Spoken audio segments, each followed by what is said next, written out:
and ESEA.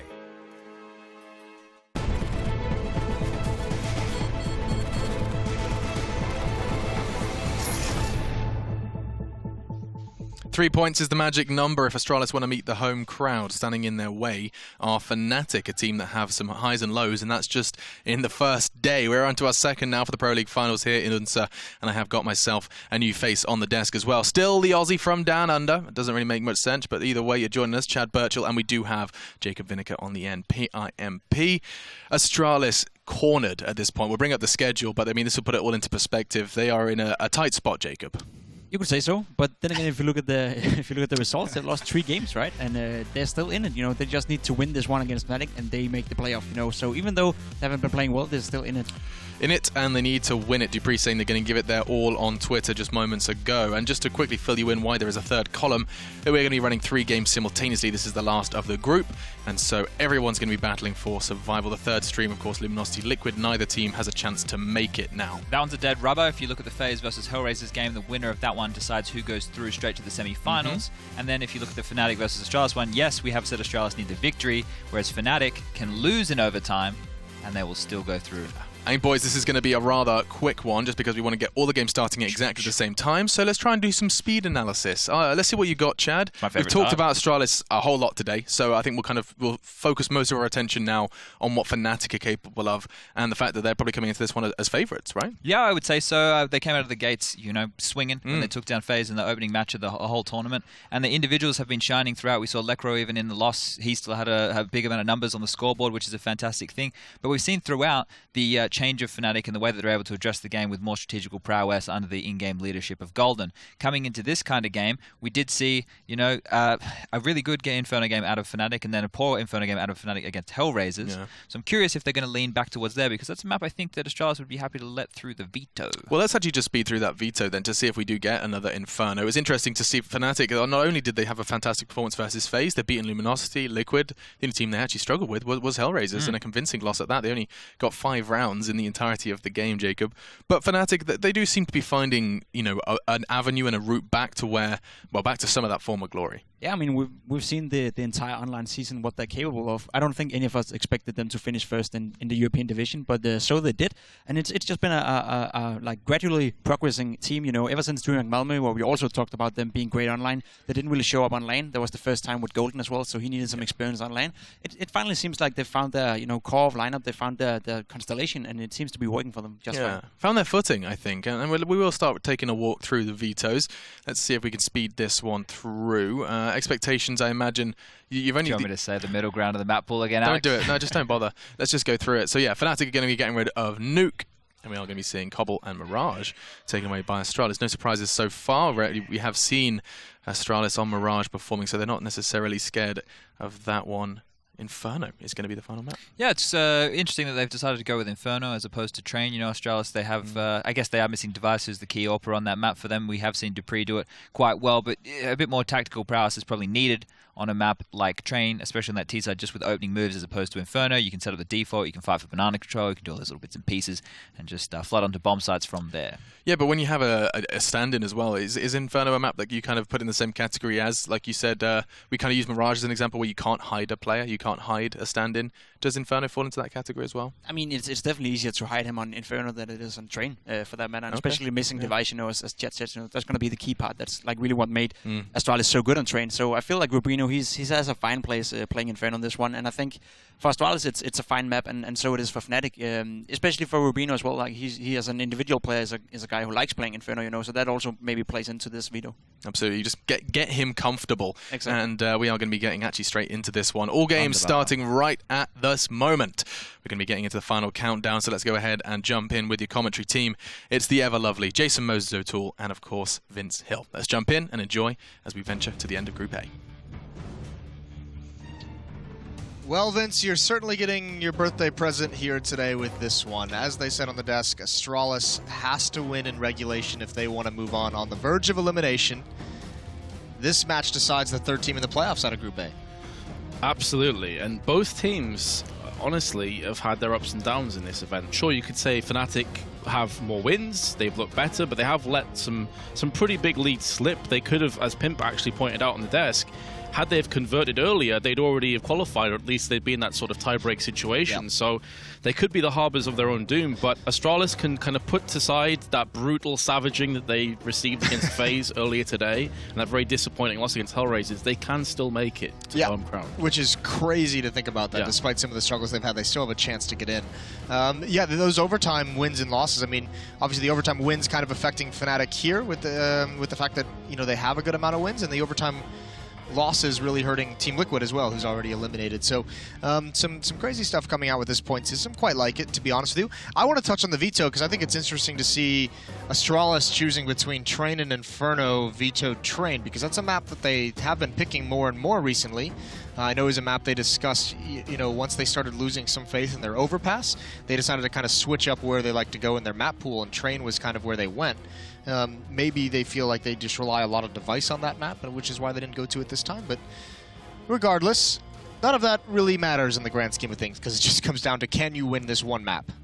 Yeah, and the other thing as well is Dupree's been doing such a good job as a substitute sort of stand-in AWPer.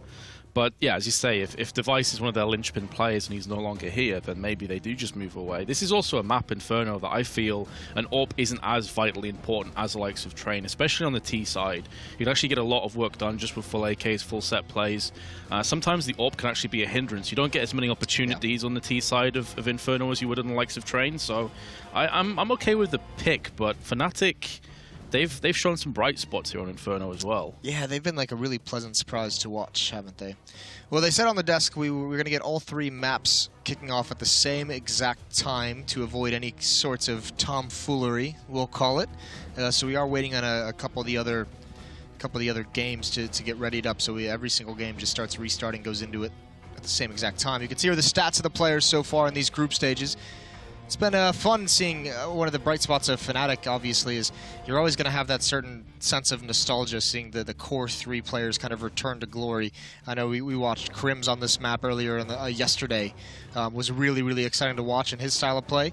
Flusha had some of his trademark kills through smokes in overtime against Team Liquid, or down at the end of regulation to force overtime in that match that they ended up winning.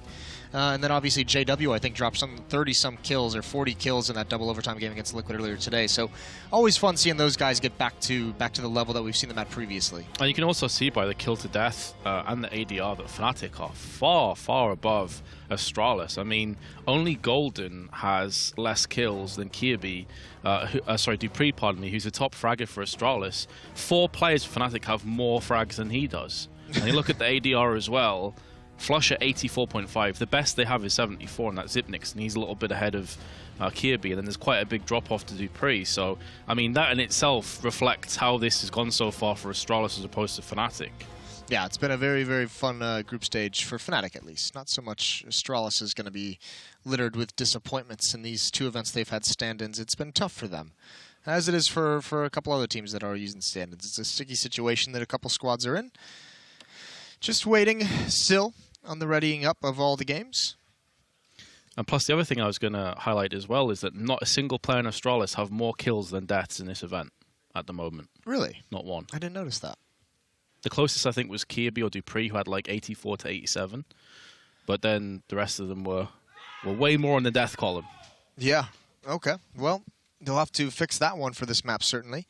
Seems to have been an issue. We see Glaive standing up there. A couple Astralis players not quite sat down, but either way, I think it's been crazy to see this form that Fnatic has been with Golden. He's been such a cool influence on this squad. Coming in as a young player, as an in-game leader, they picked up off their academy team. So really awesome. And we just saw Hellraisers with 3 young players, that trio that performed really well. A lot of young stars at the ESL Pro League making a name for themselves and starting to make impact into these games in professional Counter-Strike, which is always awesome to see.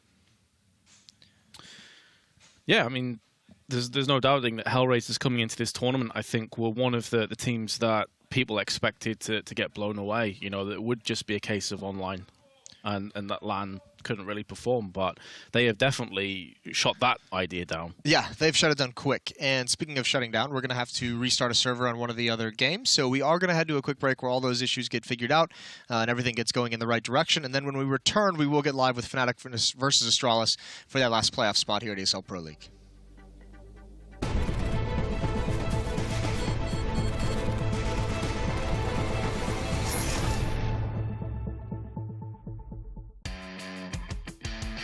opinion regarding esports and the Olympics.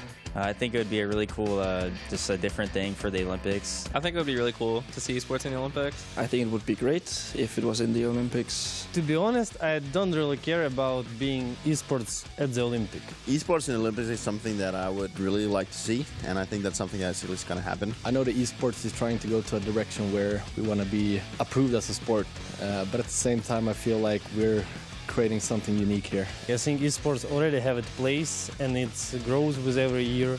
It has a lot of potential compared to some of the other disciplines that they have in the Olympics, so yeah, I hope it's going to be there. It would be a huge thing for gamers because there's the controversy of our gamers athletes, and I think that would kind of solidify that. We haven't certified it as a sport yet, but I think if we could get to the Olympics, then I think we finally made it. It would be fine, it would be cool. Our parents probably would watch it on TV and stuff. I mean, it would be good to get more exposure, but I don't feel that it's necessary to do so.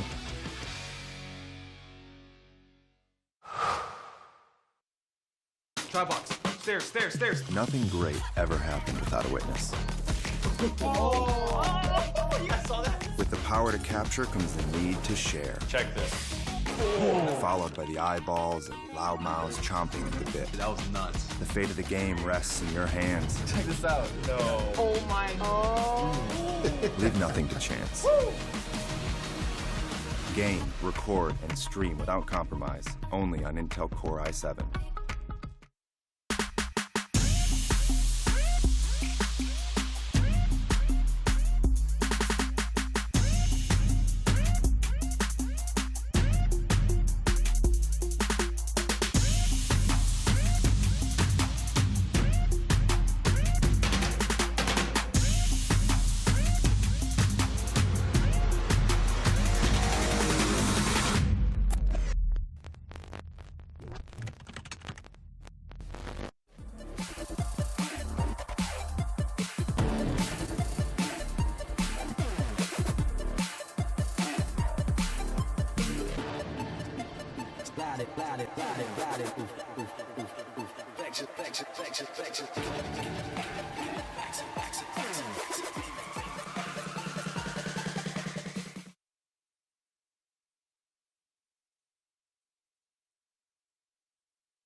I got it right, you can't stop the might. You should have took flight, tell them when I bring it home. I'll take the top throne, king when I bring it, I keep them yelling out, yeah.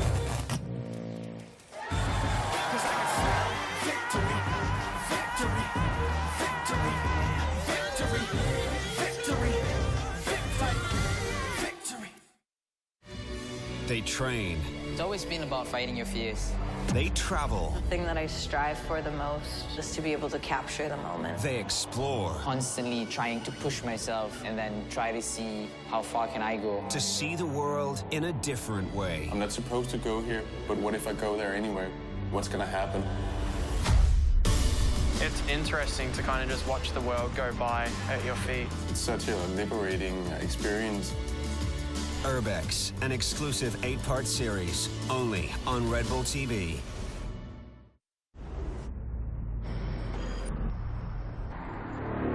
The history comes full circle yet again, now. The persistence, the dreams, the sweat, the struggle, the tradition. Some things cannot be named. Some places cannot be described. You can feel it. You know you can be a part of the extraordinary.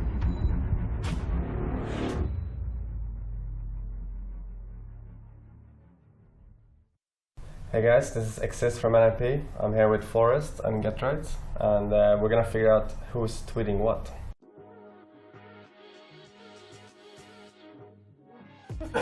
Raw. I know exactly. That's Forrest. That's Forrest. That's gotta be Exist. No, I remember no. Exist always usually like, I headshotted him. Rawr. I would never say raw. You would always use raw. No, that's Forrest. Like, yeah, 7K followers, dudes. Raw. No, I think you use raw a bit more than I do. Oh my God, let's go be raw. Because you're a fearsome leader, you know. You're just like, yeah. You want to get in there and take command. So I'm gonna go with Exist. Yes, yeah, that's Forrest. Yeah, it was me, I know. 7K. Yeah, Rawr. Rawr is coming back, boys. Rawr. That's gotta be GetRight. Straight up GetRight. Honestly, I can't. Yeah, it has to be GetRight. You sounded so excited. If it's only about ice cream, then I can take it on. You know, it's gonna be about. I'll probably just gonna think it would be Forrest or something like that. 100%. 100% GetRight. It's me? Oh, what? Really?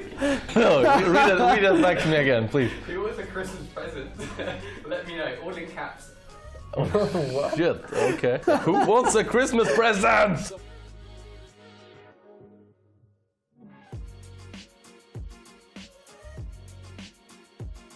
That's 100% Exist. I'm a bit torn here. I think it's either Exist or GetRight. I mean, the dots in the beginning. The double dots makes me think that it's GetRight, but how it all turned out. I think it's Exist mostly because I can see him, you know, raging behind the monitor, like one of those, you know, old school clips when the guy is like, you know, playing against the cheater, you know, when he started to rage more and more. That's like Exist when he gets, you know, frustrated with, you know, some bad things in the game. I have to say GetRight. I'm going with GetRight here as well. Forrest isn't that. He wouldn't complain in public like that. You're right, Patrick wouldn't complain in public because it is you. Exactly. I knew it all. Hashtag listen to the players.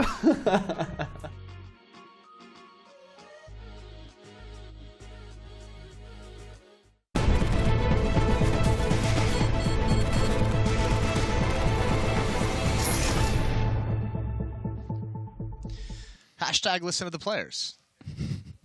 We've got an elimination game coming up here. Astralis taking on Fnatic. We've gone through all the scenarios. There's only one you really have to worry about. Astralis has to win in regulation to move on, and then they would have the advantage in head-to-head with Fnatic because they would be tied in points after that. So it must be a regulation win. An overtime loss for Fnatic would still mean that they move on. Live into the pistol round. Utility on the Fnatic side. Golden with 2 flashes and a Molotov. Flusha had 2 flashes. He's already used 1 and obviously a smoke. At top mid. And quickly, Fnatic is taking control of halls, but they're not being subtle, they're not being quiet about it, so the rotation is already on. There's going to be 4 players here. Dupree is going to take the initial action, not able to connect anything so far, finally, but he's running out of bullets. It might not matter. 1 left and he misses. Time to reload, though. Flush is trying to clear him out, and it's Golden who gets the kill. But Dupree has bought up so much time, he's also put Fnatic at a player behind. So even if they have got him down, how much is it realistically going to do? That Molotov is going to fend off 1 angle for the time being. It allows them both to focus on Library side, but that hasn't pushed out just yet. And there is enough time for Astralis to just wait and then push in together as a united force. Glaive is struggling, but finally will claim the kill onto JW. And it is going to be a successful retake by Astralis. And again, you've got to say Dupree, he was massive for the Danes in that round. Yeah, those 2 kills and just the amount of time it took, but also the jump on the rotation that Astralis had to get that 4th player there in time. Surprising to see Fnatic be that loud and that aggressive and really, I mean, they really kind of forecasted exactly what was coming over to Astralis. The fact that Astralis was able to get there as soon as the plant went down as well and keep the 2 players from Fnatic cordoned into the bomb site was a big, big benefit, a big advantage for them. So pistol round goes to Astralis and light investment, if any, from Fnatic. A couple P250s and 1 flashbang on Golden. Maybe to just try and get 1 or 2 kills. Caribbean is going to scout out this heavy play towards Rap. That flashbang goes high in the sky, does nothing. Crim's running through the flames. Bino's got to be careful. Crims just laid in wait. Oh, the timing could not have been worse for him. Finally, Rubino decides to peek, and Crims had his back turned, gave his back up completely. There's some dinks going on to Astralis, but it's just Hypnix that's going to eat that for now. And the Electro does come back with a kill, in fairness, with the Glock, which is maybe a little bit more than Fnatic were anticipating after things went horribly wrong, but ultimately it's going to be the same result. Astralis taking the 2-0 lead and looking very comfortable. A lot of MP9 frags as well, so that's just money in the bank. Yes, and they've been very loud in these 2 rounds. We can hear them here in the studio, so obviously means a lot to these guys. They just got to play in front of the home crowd in Copenhagen just a week or 2 ago. Now wanting to do it here in a new city. Won't even try and do the name. That's how I'm going to start playing that one off. AK's out for Fnatic. 1 UMP onto Flusha. Good trade toward Banana. But Glaive has gotten there, and he's actually done the damage enough to cause him to burn, and there goes Crims. Kirby finds that one. Aggression in the A-halls. This is Astralis early on just letting up the leash, just saying we need to be aggressive and we need to be confident. It's yielded results here in this first gun round. Man, playing with that looser style really may benefit them, because it did seem like they were incredibly nervy in the last 2 games and made a couple of mistakes as a result of that. Understandably so, there's a lot on the line, of course, but maybe now they're just like, look, guys, let's just go for broke, and if it doesn't work, at least we do it on our own terms. Well, against FaZe, it seemed like they were almost scared to take fights with the FaZe guys. Fair enough, because FaZe came out on fire. And against Astralis, it feels like they just got put in the back foot so early that they just could never really get into the game mentally. Lekro applying pressure at Banana with the bomb, but that's not going to fool Glaive. He's sticking around towards A, towards Arch side. JW's looking first. Does find some info for his troubles, but they're not able to get rid of Kirby just yet, although he is exceptionally low, courtesy of that HE. JW still undeterred, going to go straight in. Flashbang's on point, but Rubino, he had an opportunity. He has done a lot of damage, though. JW and Lepro, both just a bullet or so away from death, and although Kirby is still alive, he's unable to stop the bomb from going down. It has been planted. The pressure now mounting for the Danes. Dupree, though, could be the determining factor. He's got 100% of his health remaining. He is in a position to just force his way and impose his will on the site. But Kirby's gone down, and now the crossfire could be golden for Fnatic. Dupree can't find anything. Lecro's playing this perfectly for the time being. He is not showing himself at all. He's forcing Dupree to waste valuable time that he simply doesn't have. And this must be so frustrating for Dupree and also for Astralis, but they are going to concede the round, and how did that even happen? That was one of the most Fnatic rounds I've seen in a long, long time. The way that they get into that site. 3 players there for Astralis in a 4-on-2. Smoke into the bomb site, and JW jumps through it, and he uses the box to isolate himself from the player inside the bomb site. Lekro takes care of him, and JW takes care of Glaive at small pit, and then they just have the low HP player inside pit. That's incredible. Flush, we saw what he could do with the MAC-10, running through the Molotovs this time, and he does it again. Can he get more? It's deja vu, and he's going to be happy with just the 1. Yeah, except this time it's Astralis instead of FaZe that he's ruining the day of. But you could really see that Lekro is very comfortable on that A site, and it's where he's typically going to play on the CT side. He's so good there. Clearly familiar with the angle. That being said, now Astralis are going to try and fend off the push. It's going to be AKs. There's actually the MP9 that comes out ahead in that confrontation. Kirby is going to line him up, does a bunch of damage, but has to go on the retreat instantly, and Dupree's gone down in the process alongside Kirby now. Solid round by Fnatic, and it will yield another one for them. That is just a suffocating hit onto that bomb site from Fnatic. No one's slowing down, applying so much pressure, never letting the players from Astralis, even if they get a kill, if they make their presence known, they can never get comfortable. Fnatic showing no fear in the face of utility of nades, Molotovs, and flashbangs coming in. So they're going to get their second, based off that opening kill from Flusha with the MAC-10. And Rubino's just got to save the UMP, and as you can guess, the fact that he has that weapon and they're losing this round means they're going to be out of money in the next one. So an early reset for Fnatic. Rubino is going to be able to trade across to the AK-47. That is a certain improvement, an upgrade. Maybe tossing out his smoke to try and cordon off the staircase, and it looks like he'll be able to save the AKs. It's not a bad take for Astralis, but of course, that is a slight saving grace, a slight positive from a very dreary round overall. Here's the thing as well.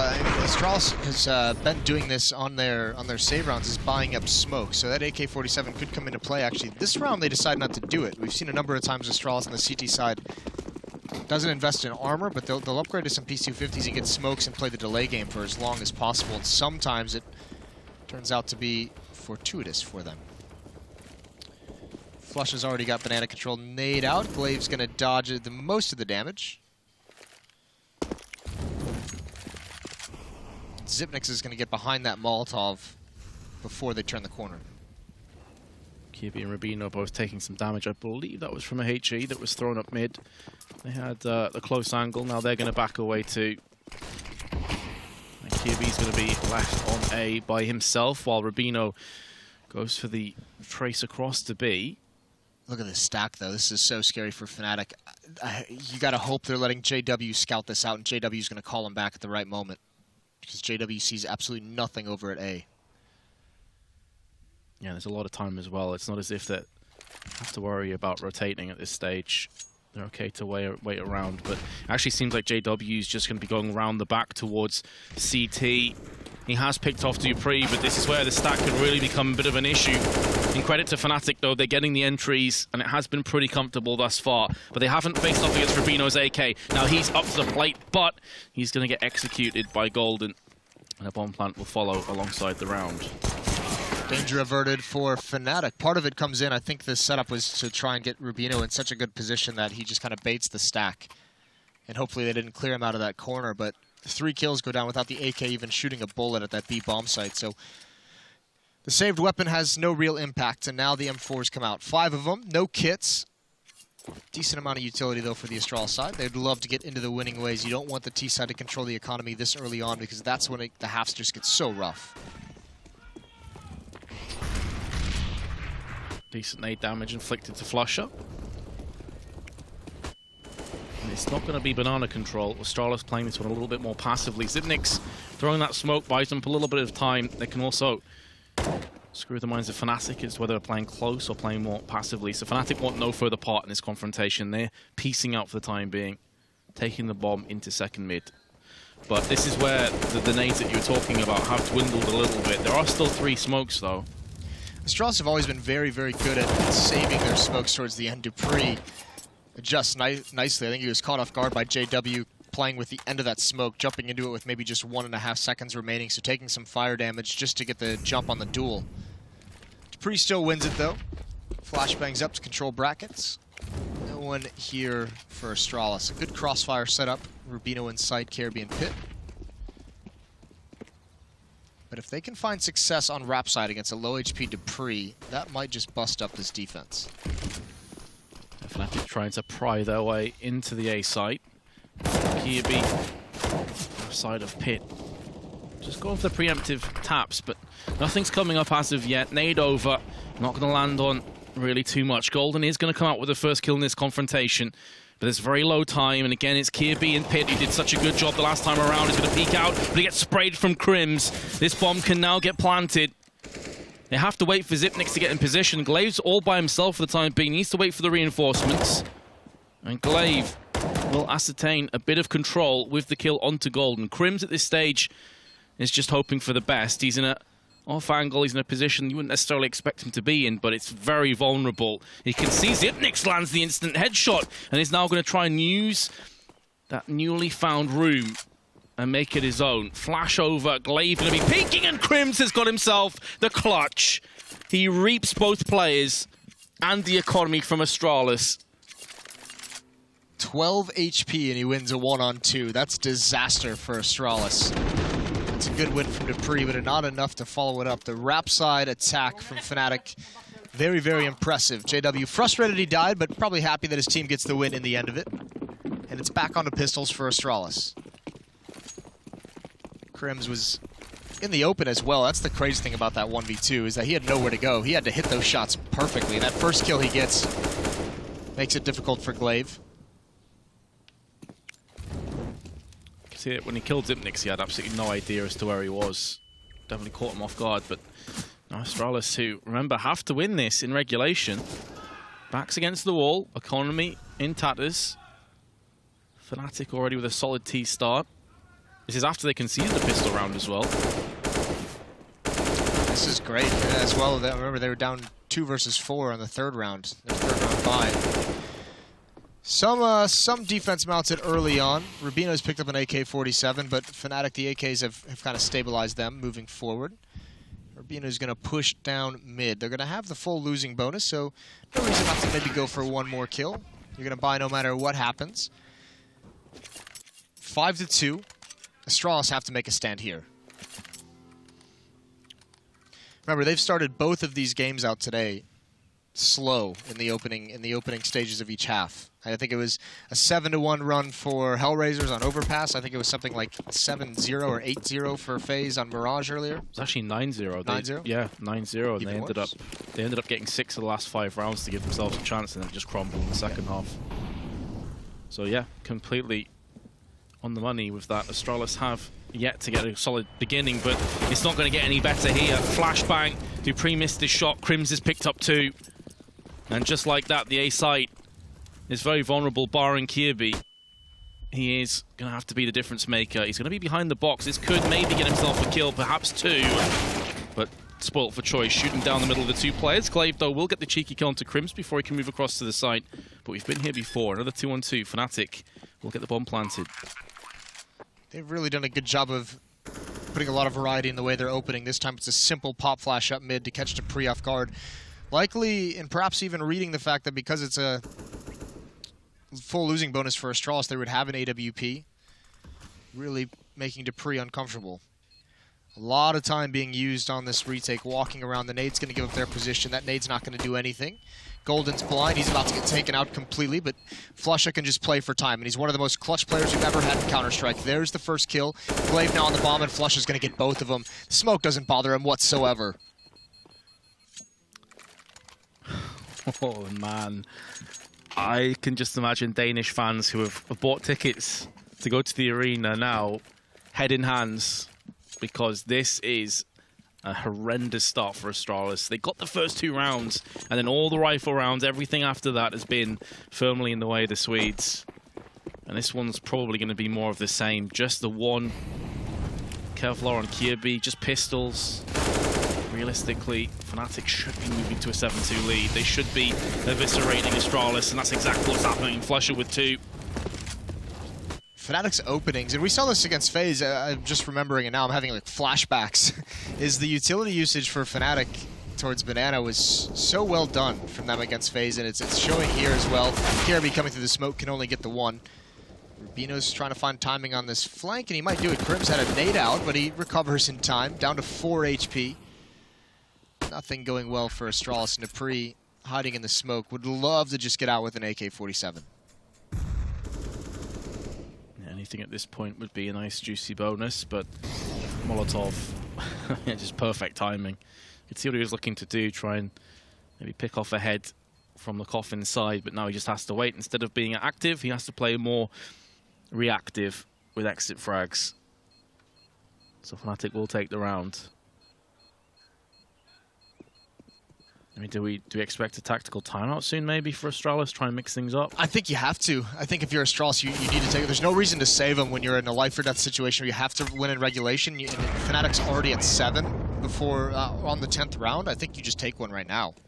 Especially because they just saved the previous round. Like I said, the full losing bonus, so they have plenty of money. They can get whatever they want. They can call any tactic they want. And yes, it is going to come out for Astralis.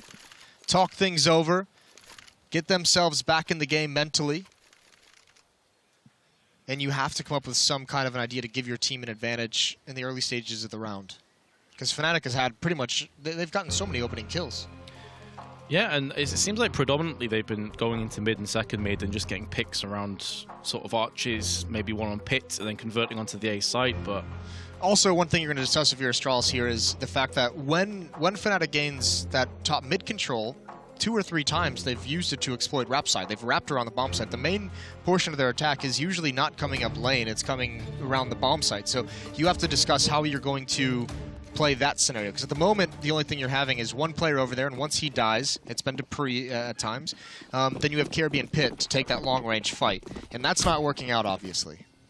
Well, I mean, the last time that Dupree had an AWP, well, the only time he's had it until now, he went for an aggressive peek in mid, he got flashed, he got stuck on the wall, and he got killed. So maybe this time he's going to be playing a bit more passive, and he is actually going to be using it in apps instead. So it's kind of a one-shot and then just retreat afterwards, position. There's something that'll help you out. Lady Luck on your side. Glaive through the smoke finds Flusha. Payback for the previous round, and a great pick from Dupree and Halls. Two-man advantage. You cannot lose this one. Zipnix is going to be alone, though, so it's paramount importance to Astralis that he remains alive. And even with a two-man lead, Astralis doesn't actually need to cheat a fourth player over towards A. This is a scenario in which you can keep two players at B, but I think because that smoke faded so deep and now they were just trusting in Zipnix to make the right call to fall back and being so advanced, they can rotate someone over to Pre. It is with the AWP. They can get him there in time to support. Zipnix is joined by Dupree, who saw a player just hop up on the wall. Zipnix, the Molotov is not going to extend to him. He will extend his M4 and put Golden out of his misery. Bomb also dropped, but it is on the right side of the wall for Crims to pick up. The problem is that Zipnix is very close, and Crims has got one. Going to trade across the other AK for extra ammunition. Going to go for a peek as well. Does he expect a play to be here? Doesn't matter, because Zipnix has already taken him out of the equation. Lekro with one of his own, but there's Rubino. Astralis do convert from their two-player advantage. They do with three players surviving as well. Lekro, if he had gotten that third kill, that would have been huge. So almost making it extremely costly for Astralis. Still not in a great position with their money. Neither is Fnatic, though. It's running low. It's starting to dwindle. 5 AK-47s on the terrorist side.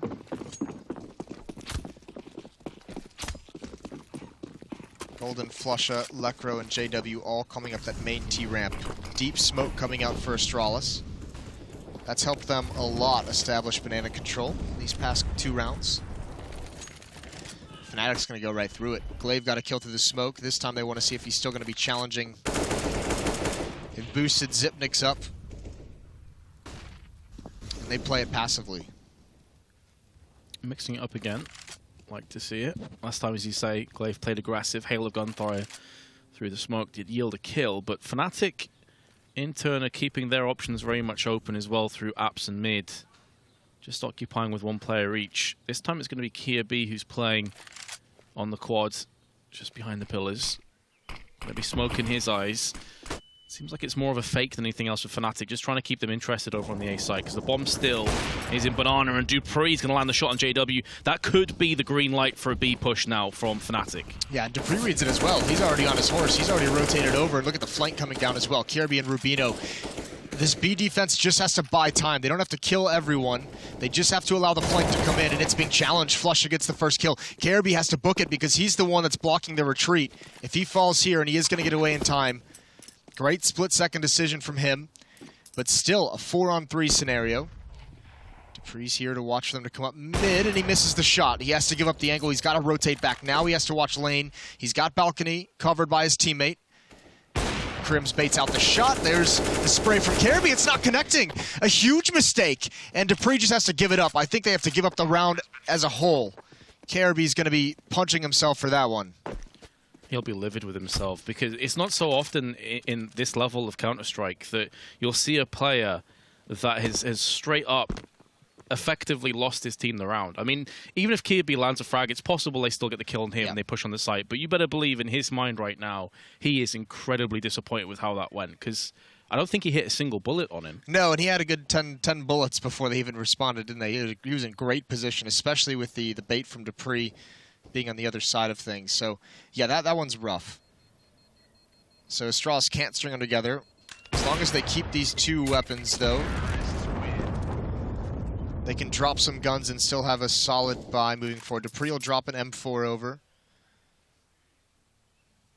Question will be whether they want to invest in this. You almost feel like they have to. Down 3-8 in a must-win game. Yeah, and they've just been reset as well. So Glaive and Kirby pretty much have to double eco. So I'm thinking Dupree drops an M4 over to Glaive or KRB, either one. Yeah, they're going to buy it behind this. Rubino can get a FAMAS, or he can go for Zipnix is going to drop the FAMAS, or Rubino will have all the utility. And I think they'll drop a UMP over to Glaive. or a CZ. Just so they can afford a little bit more in terms of nades, which is obviously very important in Inferno, just buying more time from putting it in choke points. But, I mean, the fact of the matter is, if you just joined us, Astralis need to win this game in regulation. They're 8-3 behind on their CT side. This is what the entire group stage is built towards for these two teams. And Fnatic, if it goes into overtime, because Astralis, even if they won, would only get 2 points as opposed to 3, yeah, that would be enough for Fnatic. So all the pressure is on the shoulders of Astralis. We'll see how it goes. Huge implications based off this one round. And again, Astralis not challenging for banana control. And to be fair to them, every time they have challenged, they've almost lost it all except once, maybe. Flush is holding down banana. Lekra is going to take control of A halls. And they've switched things up. Because Glaive only has the CZ, they're just using him on wrap side to spot.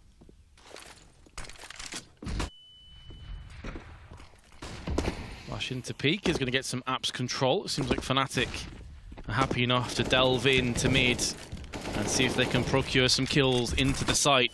Glaive flash, can't see a thing, but then again JW was also flash, so bit of a stalemate, although Glaive certainly coming out worse for wear on that trade.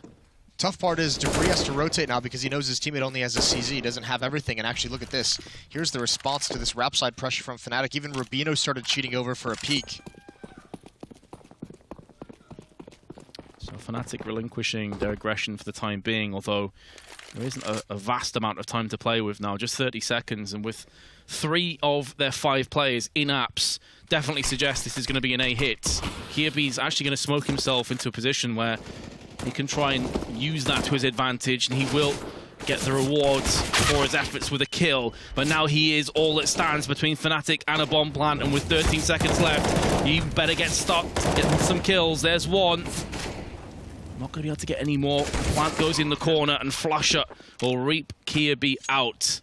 Astralis, do they go in for this? Do they feel like they pretty much have to at this stage? Maybe with JW's death, that is going to bait them into a false sense of security. Zipnix has landed the headshot onto Golden, but Flush is going to answer straight back in again. dupreeh's going to have to get a move on. He doesn't have a kit just yet. Going to be faking the flash, throwing the pistol up in the air, and dupreeh's going to be pushing in. Does get the kill. Does he have enough time to get onto the site and defuse, though?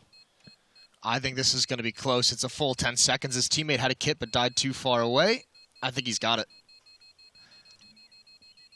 Down to the wire, and it even sounds, but yes, they win. You can't feel too comfortable, though, if you're Astralis. Down to 1 player, you invested everything you possibly could into that round, so all you could bring forward is an AWP. It's still going to be a very sparse buy.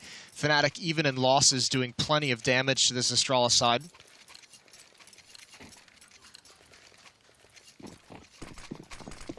Could that be the moment, Jason, where Astralis start to come back? Could that be the inspiration? There's a shot from dupreeh. The flashbang makes it a low percentage shot. It was a timing that he doesn't hit.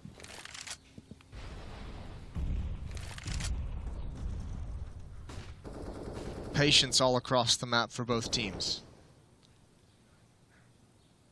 2-player stack on archers this time. It's dupreeh and Rubino.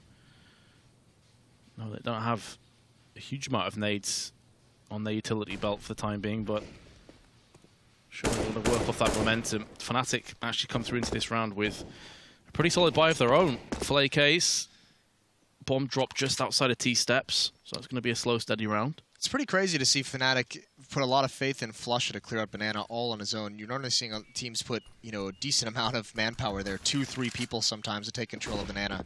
For instance, FaZe uses Olaf and Nico. Flusher is a one-man army for Fnatic in that scenario. JW's shown he's more than willing to push through this smoke. Not going to do it this time. All 5 players for Fnatic now huddled up at top mid. 3 pressuring towards Wrap. There's the smoke. Zipnix can't fight. That's going to isolate Glaive. He's got nowhere to fall back to, and he can't win the initial fight. That goes down and opens it up. Kirby out in the open. He has to fall into pit. There's still Rubino inside who misses his initial shot as well. A lot of pressure on this A site. The trades come in. The kills come in for Fnatic. And Zipnix still stuck behind smoke, doing what he can with an MP9. JW gets tagged up by his teammate, but dupreeh's already called for the save with that AWP. And again, Astralis They win one and they lose the ensuing. It's been back and forth, and because of that, they just can never get anything going. So yeah, saving really would be the only play.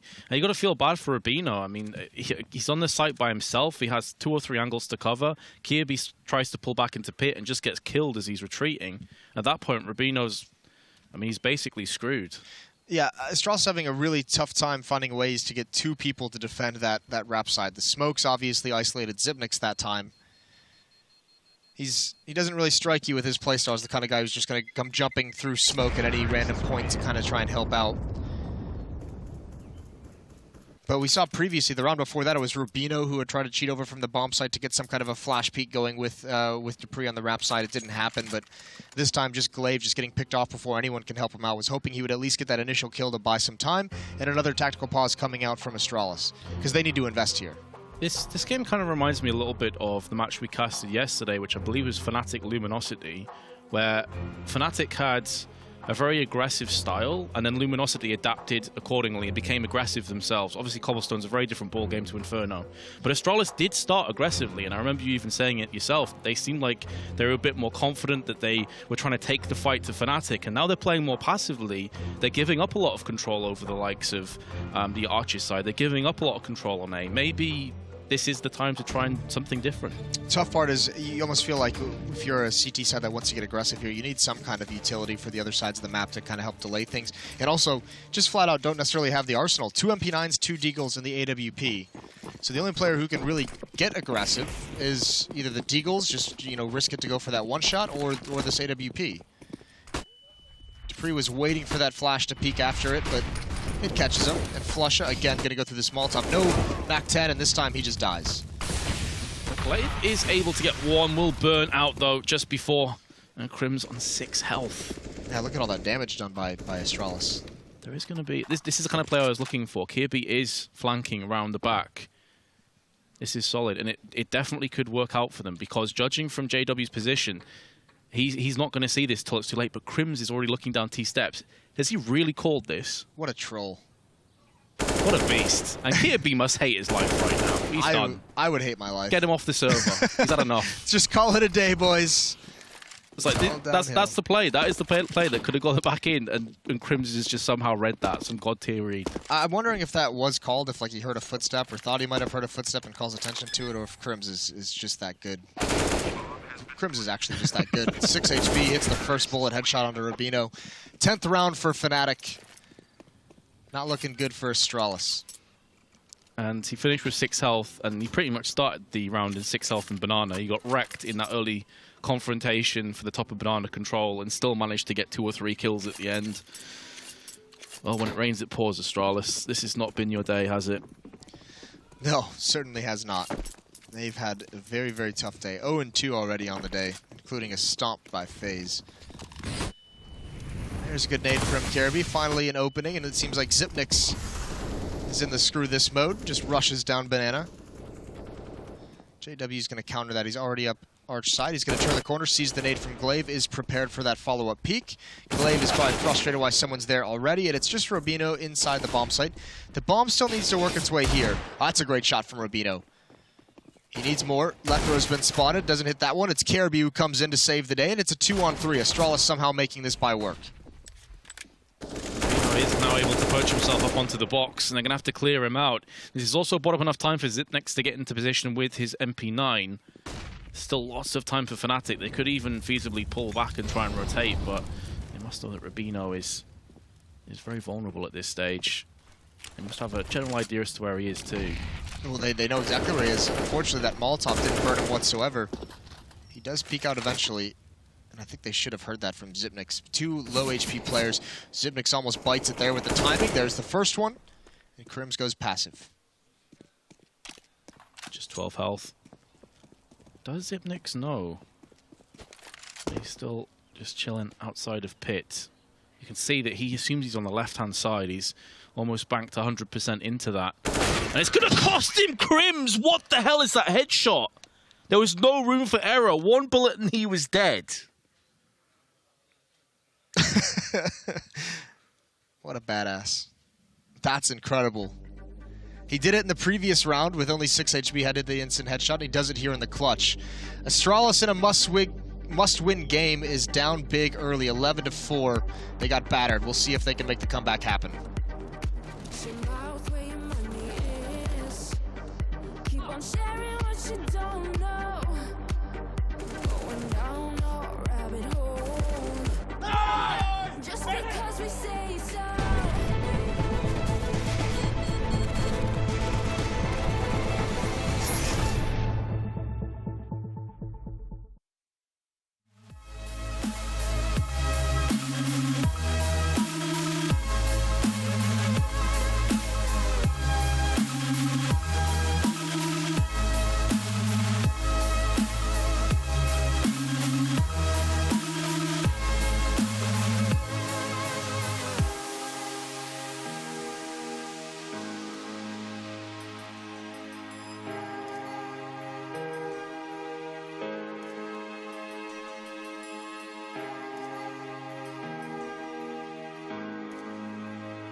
Astralis is down 4-11 heading into the second half in a game they have to win in regulation in order to make the playoffs. It's that or they are eliminated from ESL Pro League here in their home country. And Fnatic has been on fire. There's no way around it. They have looked phenomenal. Crims in particular finishes on 16-7, but I feel like those last 3 or 4 rounds is really where he went from playing okay to just god tier CS. Some of the first bullet accuracy he had was great to see. Well, there's a minor win for Astralis, and it turns into a bigger win. Crims is taken down. We just mentioned how good he was playing, but also the damage dealt to Lekro forces him back to be more passive. Pistol round looking good so far for Astralis. I think Golden is boosted up over at the B-bomb site. He is. And Flush is now rotating up. There's no smoke as well. It's going to be a solid angle, but that's why Kirby jumps across. It doesn't matter. Flush is going to find the head of Rubino. Zipnix does answer back, so it was looking like that was going to get out of control for a second. But Astralis have came back in. JW's going to take no chill onto Dupree, though. Just ravages him. Glaive's going to get the drop on him. Just going to wait a little bit longer until he feels like his teammate was in a bit of trouble, a bit vulnerable, and he'll pounce. And Lekro on 11 health. This would be one hell of a clutch. And this honestly could just wreck Astralis if he takes this down. Oh, they might just quit the server, not even play the rest. Glaive has been spotted. Lekro trying to act like he's going in the site, trying to promote a peek out of Glaive. It's not coming. Smoke is down, but like you said, 11 HP. Fakes it. On the smoke plumes, he loses vision of Zipnix and can't connect it. It was a long shot to begin with, but Astralis have the pistol round. They did as well win the pistol round in the first half, which is kind of ironic because I think the conversation around Astralis has been how much they struggle on pistol rounds, and they win both here and only have 5 rounds. Yeah, so more than half of their rounds have came off the back of their pistol, which, yeah, it's kind of depressing. Full UMPs though. Want that hypermobility. Want the spraying action in play. I mean, at longer range though, these Deagles probably will have the upper hand. So Astralis may have to play accordingly. They just can't get picked off, can they? Like you have to be able to trade kills. You have to be able to gain ground. You can't lose someone to like a 1D headshot and then not gain anything for it. So the moment they have control of A-Halls, which is a nice first start. JW still there challenging with the CZ. He's been brought down low. Here comes the pressure. Nade's not going to finish him off. JW pushes right through, and Zipnix isn't ready for it. That catches him off guard. That's not good, but Crims and Lekro were blind and can accomplish nothing inside the site. So that might be the round. It might be time for Fnatic to just save these weapons into the next one and see if they can do any damage there. Definitely. Live to fight another day. Again, they've got a huge round buffer, no rush. No point giving away more money as well, because obviously everyone's got UMP, so that's going to be more kill reward coming into play for Astralis. So we are positioned now in a spot where Astralis could feasibly start to make that long trek back. Yes, they very well could. And it starts with controlling the economy early on, doesn't it? Golden's down. More money in the bank of Kirby. He's picked up 2 this round. But the other 2 CTs are way too far away to be contested. They will save. So CZ, UMP. There's also a CZ in the hands of JW, so you can drop that to somebody else, and he'll drop it to Lekro, which is a solid choice.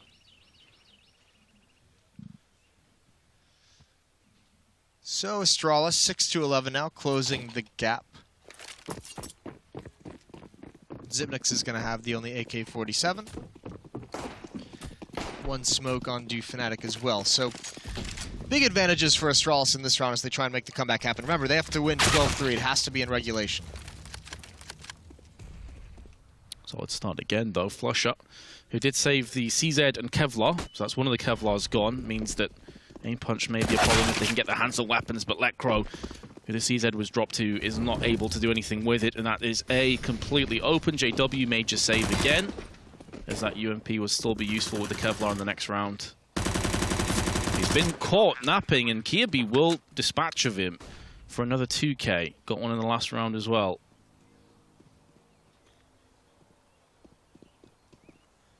Anything Fnatic can do here would be nice. I don't know if necessarily an economic damage is too big of a deal at this point. I think the interesting thing will be next round, Astralis, how many of these UMPs do they upgrade? There will be 1 naturally to upgrade right there just because they lose it, but still 3 on the T side of Inferno. It is that kind of fine line of, do you upgrade because you just need the rounds, you don't want to risk it, or do you play the economy game and just make sure you have as many buys as possible to try and get to 12? I mean, that is definitely the question that's going to be in their minds, and it seems like they're happy enough to run this full house of composition with 2 AKs and 3 UMPs. Not hugely surprised to see that they haven't prioritized an AWP. If you're going to do this, though, with this kind of a bonus round, when you have to get to 12 on your T side, like, you need to, if you lose this round, you have to get 3 or 4 kills. You can't lose this round to 5 people, because the only saving grace of losing this round is doing economic damage to a CT side on Inferno. Haven't used a whole lot of their nades, Astralis. It's just Rubino waiting for some kind of a B push. Lekro some spam in these A-holes. Certainly seeing a much different style as well on how these 2 teams approach their T-half. Fnatic a lot more aggressive up mid, trying to take control of this area where JW currently is on Arches and the Alcove. Astralis happy enough to just wait for the smokes. JW decides to push, and he wasn't far off landing a frag. That must have been a couple millimeters away from the head. He still tags Glaive down significantly, though. Decent damage done, and actually Astralis going to give them a taste of their own medicine. They're going to try and wrap around. JW's not watching at the moment. They're going to CT spawn. They've bypassed Flusha as well. I think KRB heard it, and he can't get the kill. That's unfortunate. Glaive's here as well. Flashbang doesn't tag him, but they can make their way back to the B bomb site. So Flusha successfully fought for that avenue, and JW going to continue being a thorn. I imagine he just keeps pushing forward. Especially with his playstyle, he plays very aggressive. He's going to land the frag. He did so much damage to Glaive, which he will now finish off. Excellent work by JW. Puts all the pressure on it. Why not? Just go for another repeat. Help them as much as possible, JW. It is actually hilarious watching that. 3 kills for JW, a big round. Even if he falls at some point, he's got all the information. And that was what I said, just can't happen if you're Astralis. If you're going to keep those 3 UMPs, you have to at least get kills. They get 0. 12-7 for Fnatic, looking to eliminate Astralis in the group stages. I mean, you put forward a phrase to me when we started, which was, it's a squeaky butt moment. I think we're getting there for Astralis. I think they're hearing the creaks and the squeaks coming in. I've learned that one from OJ. He's the only man who can say that on a stage in front of 10,000 people and make it sound awesome. It is a pretty English thing to say, to be fair. I'm not sure what the equivalent in Danish would be, but they're definitely thinking it right about now. Maybe Anders can put out a video teaching us how to say it in Danish. Yeah, and please stick your tongue out. Yeah, make sure you do that. Some filters would be nice as well. Squeaky bum Anders. Well, JW, I think he spotted the shoulder of Dupree, and of course he's going to peek with that flash before it pops, using the wall as cover, and he's done great damage onto Dupree. He's holding his ground as long as possible in arches, and now Flusha on the rotate. He knows last time they went towards CT spawn, so he's being patient. Astralis as well has hit the pause button, waiting to see if any rotation from the A bomb site can be punished. So it's going to be Crims and it's going to be Lekro here to defend. Lekro showed so many times yesterday that he is a beast on the A site, though. Wouldn't write them off just yet. There's one, but it was the weakened Dupree. The expendable players coming through into this. And there's Crims as well, on 11 health. Can't get it all done by himself, but surely done enough for either Flusha or Golden to take Kirby out and get themselves to a 13th round. Kirby going for the full plant. It's a very nice plant, but they now know where he's gone as well, so they can get into the bomb site very, very quick. I'm not sure about this play. The bomb is not planted for him. This would be, I guess, to catch one player off in a surprise and then turn it into a one-on-one. Let's roll the dice. Is he going to get Snake Eyes? Or is it going to come out good? He's allowing Golden to go into apps. He's waiting so patiently. Will it prove to be a virtue? No, it won't. Flusha is able to get him down. Nice try by Kirby. It was a huge risk, and it nearly paid off. I guess he felt like he had to, especially when they spotted him jump out of the bomb site, but that was almost a god tier 1 versus 2. 13-7 now. The plant's going to help to get another buy for Astralis, but they don't have many left. In fact, I think they're just going to be done after this with purchasing AKs. That was great. One-on-one, and Flusha just outplays him. Didn't have a whole lot of health either. He was hoping, I'm assuming, to get 2 free kills. But at a certain point, you just know Golden's going to turn around and spot him out, so felt like he had to take the initial kill. Yeah, definitely, especially seeing as he just cleared out the apps, so the natural thing to do then is to come out and have a quick look at around arches, maybe pit somewhere like that. So yeah, I think Kirby, he played that as well as he really could have. It's just he only had 25 health left. So he's living on borrowed time ultimately.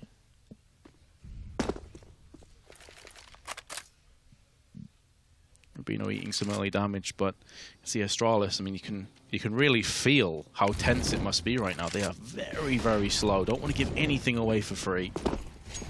Yeah, they're not being very assertive at all. First move made at 1:15. Now working their way up Banana. Clearing out the corners. They have control now. I mean, the player that's given them perhaps the most trouble is JW on this arch side. Even last round, he gets 1 kill and he does damage to the other. And just the fact that he's mounting a stiff defense all by himself, keep in mind. That might have been too much. That might be a bit much, JW. The hit is on now. It's, again, Lekro and Crims to defend.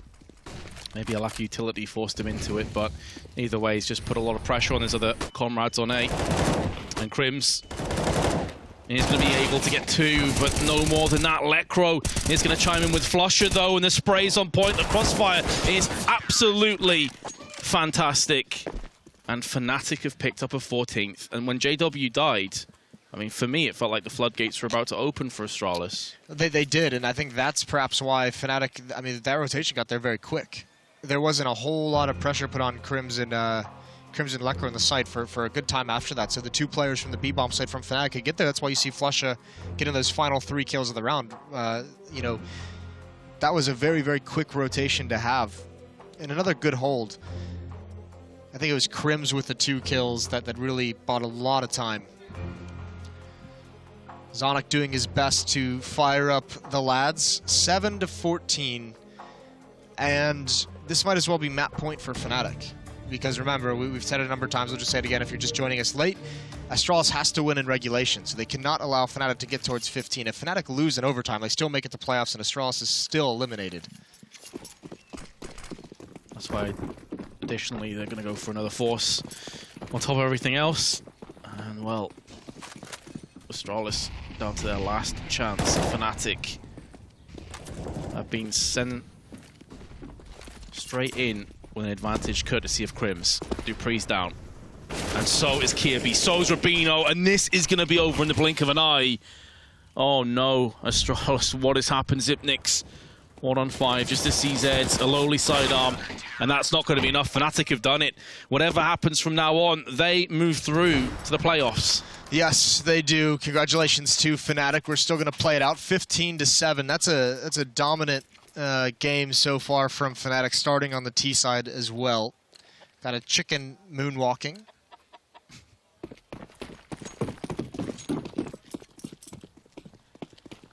Tough for Astralis. They've had a rough event, and this day 2 did not go well for them. 3 losses, and Fnatic just wants to end it. I think Astralis does as well. B-Rush being called. Flush is going to be that first line of defense. Slows him down. Kirby watching the flank gets 1. So now they're going to readjust back towards the A-bomb site. All 5 players. It's a Wolfpack strategy. Just going to go all in. Lecro once again there to be the team anchor to make sure that A does not get lost, or if at least it does, it's going to be at great cost. And he's done 2 kills worth and a third, and you can clearly see that Astralis have thrown in the towel at this stage. Kirby back against the box. 4 players encircling him. It's just a question of who is going to take him down, and it's going to be Lecro. So Fnatic in style will sweep aside Astralis, who will be bitterly disappointed after a very poor performance here in Group A, and they go out. Yes, Astralis has been eliminated. Commiserations to them and to the Danish fans, but Fnatic, it's good to see them back to ruining the hopes and dreams of the fans, to be honest with you. It's been a long time since they were kind of the villains of the Counter-Strike scene, and it's good to see them return to form. I mean, individually, they look great. Lecro had a great game, a guy who's had a lot of promise for a number of years in the Swedish scene. Crims back to that level. Golden's got this team playing very well. That's a scary Fnatic. We're seeing Flusha with his typical impact, JW having his games, his aggressive plays. I'm sure the desk will walk us through it all as Astralis is eliminated. Back to the Xfinity analyst desk. The Legion post-match breakdown. Astralis then will not be progressing, and actually, for one of the rare occasions in Counter-Strike, they were eliminated before they finished the game. Hitting 15, Fnatic managed to secure it. They needed the full 3, and the Danes are, well, far from it. I do have myself Sponge and PIMP. Let's talk through this one, gents, because it does just seem like, I mean, admittedly, this post-match isn't going to be as exhilarating as it could have been. No. Had we had a full Astralis. Yeah, one of those nightmare scenarios that I spoke about on the desk before, Alex. It feels less and less likely now that we're going to have a Danish squad in the arena at all. And this, you know, it was kind of a flat victory. Not a flat victory, a flat loss in the sense of, you know, look at some of the pivotal rounds that this Astralis unit lost on that CT side. There was a 2-on-4 that they lost to Lecro and JW. There was the 1v2 that Flusha was able to close out, and those kind of rounds could have swung the economy, given them a few more rounds, maybe a better chance. But when you see them, you know, not trying to get to 15, like making sure that Fnatic don't get to 15, that's just even a weirder scenario to be in. And I think, Jacob, this is where, I mean, you can provide insight others can't, and that is just, you know, the question of, is this game a prime example of when your head's not in it, it's going to make it a whole lot harder? I mean, that combined with the fact that did use a stand-in, you know. Yeah. One of the things Fnatic did very well in this game was taking advantage of the fact that Rubino were playing on the bigger bomb side, the B bomb side, and they kept hitting that side over and over again. And it's a tough bomb side to defend, or A bomb side, sorry, the big one. It's a tough bomb side to defend as a defender, because you need so much team plays. You need to have your flashes on point, you need to have your rotations on point, and you could see Rubino like a few times, you know, not knowing where to go. You could see Glaive standing on his own, you know, dying on his own. There's just a little bit of miscommunication, team play in that sense, and Fnatic did well, you know, taking advantage of that. And talking of team play, Chad, I know you have something for us. What is it you're actually going to be breaking down? It's just a round where, you know, Astralis, they were able to find the opening kill off the back of Dupree's AWP, but then still lose the round because they got a little bit too aggressive, got a little bit too ahead of themselves. So we can bust it up on the telestrator right here. Sure. But basically, it's going to kick off with Dupree over on the Arch side, getting an AWP kill towards middle. So the kill's going to come in from here. So we can play it out, and we'll pause it as we go. But an early frag is fantastic that they're going to find here, right? This is a great opening. They have the number advantage, and Dupree knows instantly to rotate straight over to that B-bomb site because of the information that's being called out. So if we pause it right now, we can see that this rotation is coming from Dupree. He's going to be there. He's going to back them up. They can see the wall smokes coming in. They know what strategy to expect, and they have the numbers there. Now, the problem isn't going to come from that backup from Dupree. It's going to come from the mitigation out of Rubino and Kirby over here towards the A-bomb site. So if we can keep playing this out right now, the calls come in that everything is going over towards that B site, and they're rotating through. Now, here's where I want to pause it. This is where these two players should have stopped, right? They just need to contain at this point. They're getting too greedy for frags. This comes in, the defense from the Astralis players is going to come out, and you can see right here that they've thrown a smoke that's going to block the players from Fnatic going in. So they're just going to wait. Now keep playing out the clip. This is where the two players, Kyobi and Rubino, they get a bit greedy. They go for frags, and instantly the Fnatic players turn around. They're going to grab one. Now Kyobi's on his own. They chase him down. Flusher, literally knife out at this point. He chases him as quickly as he can, and now they're straight onto that A bomb side, knowing the rotations come in. Kyobi has to drop back, and they just basically cascade onto that side and make it a really difficult time. dupreeh is going to miss an AWP shot here, which that hurts. He did get there in time, but at this point it's just one player that they have to isolate. They get onto the bomb site, and from there, dupreeh, Zipnix, they have to save. There's nothing they can do. They're shut out, and that's a round that Astralis had the number advantage to begin with, and it still fell apart.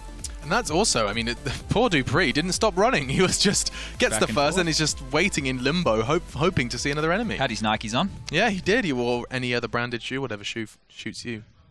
Yeah, wear whatever shoes you want, guys. Suits you. Yeah. Yeah, either way, though, yeah, dupreeh on the AWP does miss one crucial shot, but I think you're pointing the blame there at that over-aggression, that greed, and perhaps that comes with the lack of communication with the standard. Sure does, and it's an interesting fact. You mentioned dupreeh, you know, roaching back and forth with the AVP. I talked to him before this game going in, and like talked to him about how is it now being an AVP player for Astralis. You know, how do you feel it? And he said like it's fun, right? But it's hard. It's way harder than he expected. And I think that's how it goes for all us pro players who are not always. You know, we think we can go in, we can play the AWP, we can do the job done, right? But it's very difficult. And dupreeh is not a guy who's normally rotating around. He's a guy who like gets into the fights, gets into the kills, you know, and either do or die in the beginning of the round. So for him to be rotating back and forth in a game like this, that's like uncommon territory for him, you know. So another point, you know, where Rubino, that's not necessarily Rubino's fault, right? But that's where dupreeh has to adjust his game into having a stand-in with them, you know. So there's a lot of like those in-game mechanics on Astralis that are not working as they normally are.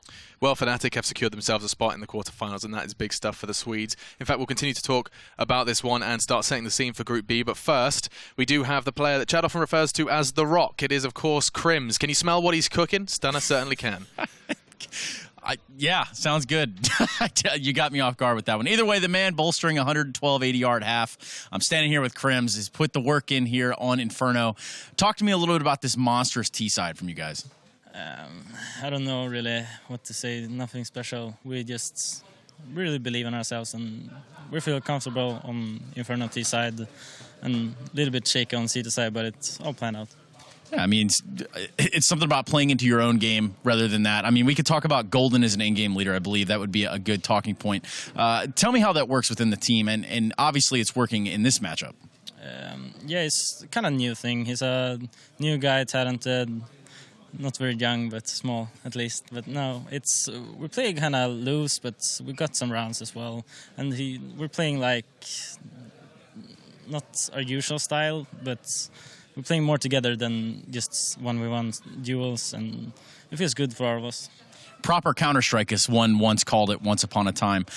Look, now, the Inferno pick overall might have some question marks around it. Now, in hindsight, obviously, you guys have grabbed the W. But you did see a 16-5 earlier on the tournament. Talk to me about going into Inferno today. We don't think back on that game because we have always had trouble facing Hellraisers because they play a different kind of Counter-Strike, at least what I think. So we don't think back to that, and we have like 9-2 now record on Inferno, so we feel really comfortable on that map, and I mean, why not pick it then? Yeah, I mean, if it works, why change it? Well, check it out, Crims. You're going to be going into the playoffs as the 3rd seed, so I'm told. And I guess you are pretty close to home. This isn't home, so to say, but talk to me about the atmosphere you're looking forward to playing in.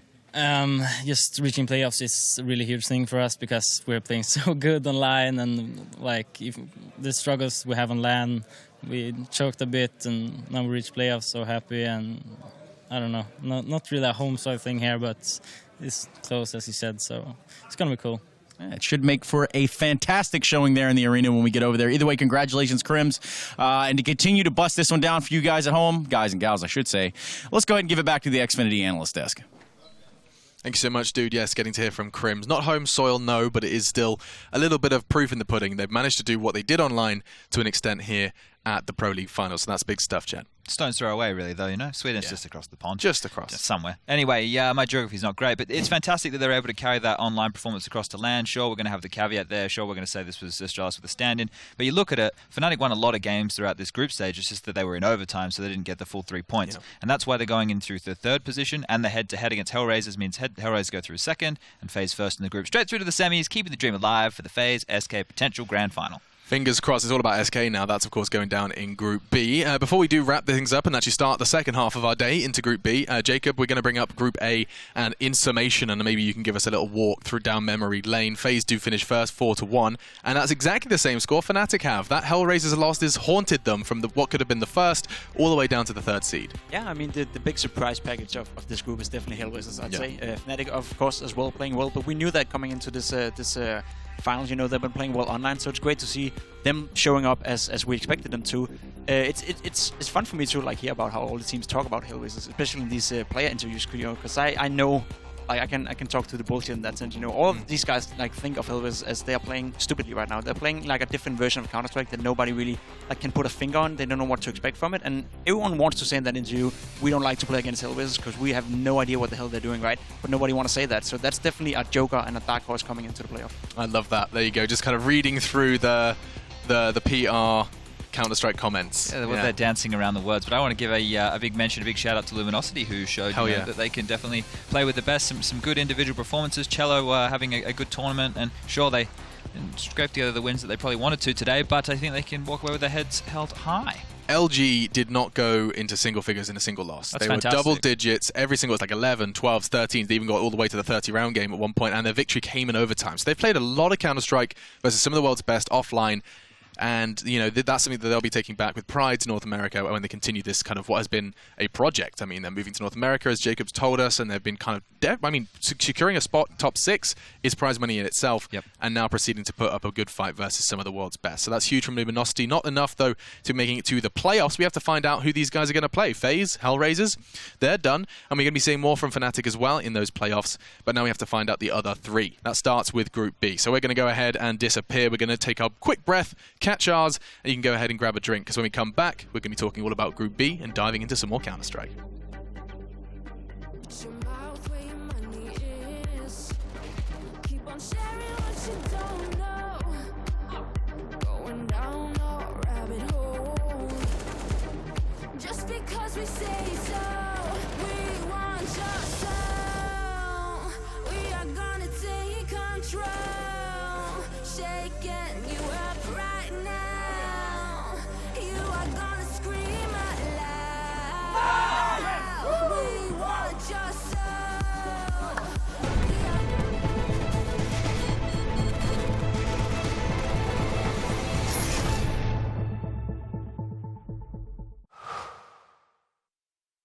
Try box. Stairs. Nothing great ever happened without a witness.